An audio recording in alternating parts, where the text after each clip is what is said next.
Friday. This is what we call the cap. Okay, Evan, you're going to dig deep into these numbers. Colts, offense, what do they say? All right, Hannah. So the Colts have scored the most points in the NFL this season, but we're taking it a step deeper. We're talking about points per drive. How efficient is Indianapolis on each of their possessions?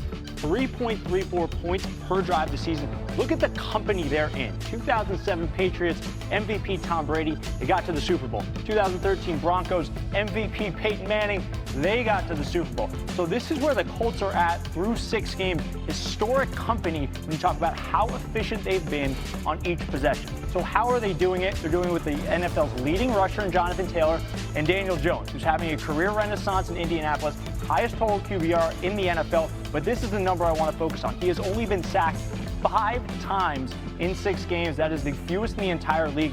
Shane Steichen scheming it up for Jones. They have been in max protect with at least 7 blockers on the highest percent in the entire NFL.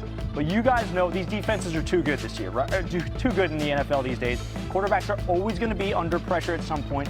And look at this. Daniel Jones has a total QBR of 91 when he is under duress with a defender in his face. That is by far the highest in the NFL. Look how much higher it is than Patrick Mahomes and Baker Mayfield, 2 of the MVP favorites, highest at this point by any QB in the last decade. So these numbers tell me this is going to continue for the Colts on Sunday against the Chargers. Dan, we going cap or no cap? I'm saying no cap, and I love this. A couple of things I want to kind of accentuate with that Cap said. So points per drive is one of my favorite stats, just because I think when you point to that, it talks about you got to be efficient to do that. You have to be explosive, and then you got to be good in the red zone. You know, like it takes all those things. The 5 sacks is a combination of the offensive line's playing well. You talk about the max protection, which is Steichen, and then Daniel's like being much more aggressive as a quarterback. But the most impressive thing that Cap talked about is under pressure. That's still his biggest flaw. That has been Daniel Jones' biggest flaw since he came out of Duke, since he was at the Giants, was in those moments of dealing with pressure, he would panic with the ball. How do you correct that? If I knew, Hannah, it's been corrected though. Like that's the thing. He would always. That's why he led with all those takeaways or giveaways. Excuse me, the fumbles and the turnovers. That's the thing that he, with I'm sure the help of their coaches and the people, has corrected the most. And that's the reason why he's playing at such a good level. I think part of this offense is 5 snaps a game, you're going to get something new. I got to get myself in frame here. 5 snaps a game, you're going to get a scheme that you have not seen in the previous week. So that'll be a challenge to the Chargers. I talked about Daniel being aggressive. And then this is a team that runs off the tackle really well offensively. That's something the Chargers defensively struggled big time with against Miami. So specific to the game, those are things that Daniel and that offense can have success with. I mean, listen, it doesn't hurt to have a guy like Jonathan Taylor sharing the backfield with you. Mina, how do you see him matching up against that Chargers defense? I think he is the most important player on the Colts side in this game, in part because of what Dan said. The Chargers defense is very good, but they do struggle with off-tackle runs. They also play a very high amount of light boxes, and Jonathan Taylor, when he's running into 6-man boxes this year, is averaging 6.4 yards per carry. But the other side is I think the Chargers defense is really good at defending some of the things that the Colts do well. Play action, yards after the catch, the middle of the field.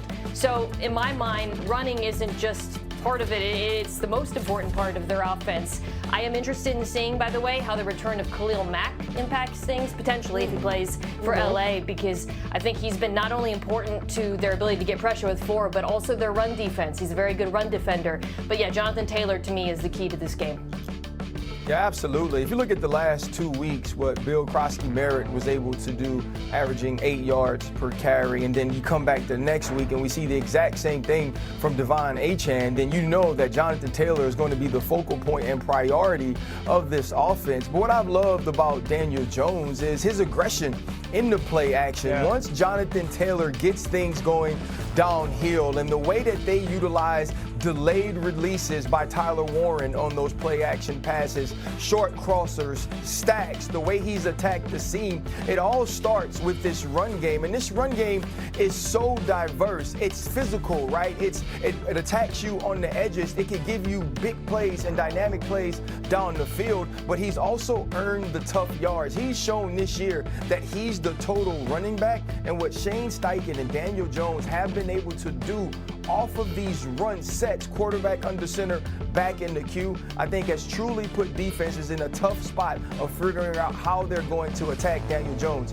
in this offense. Yeah, RC, I would tell you the ending of that game last week against the Cardinals is probably the most important so far this season, because we talked about it. This past week was the first time that Daniel Jones didn't look like he has so far this season. The interception should have been another interception. He didn't blink. He didn't go into the tank. He didn't become conservative with the football after that. Like, he had two massive drives at the end of that game. Being aggressive like you're talking about with the football, and that's a great sign. Listen, early on in that game, he throws the interception to Mack Wilson on the boot, but there's a late throw down the seam to Alec Pierce where he puts it on his back shoulder here, where Mac Jones absolutely had a chance. I love the fact that he didn't paralyze himself by the earlier mistake and continue to be aggressive, because that's the only way they win that game against the Chargers. All right, let's get to our picks. No, all good. Mina is the only one on the Chargers. And what is She live that? in California. Who's that little person there that's next to your pick? That's Joe Alt, the Chargers left tackle. I think he's going to play in this game. The Colts defense drops from 6 to 26 in success rate when they don't get pressure, and Joe Alt is that important to this Chargers offensive line. So if he plays, I'm rolling with LA, but if he doesn't play, I reserve the right to switch my pick. No, there's no switching. No. That's the smallest Joe Alt has ever been. Joe Alt ain't been that small in his life.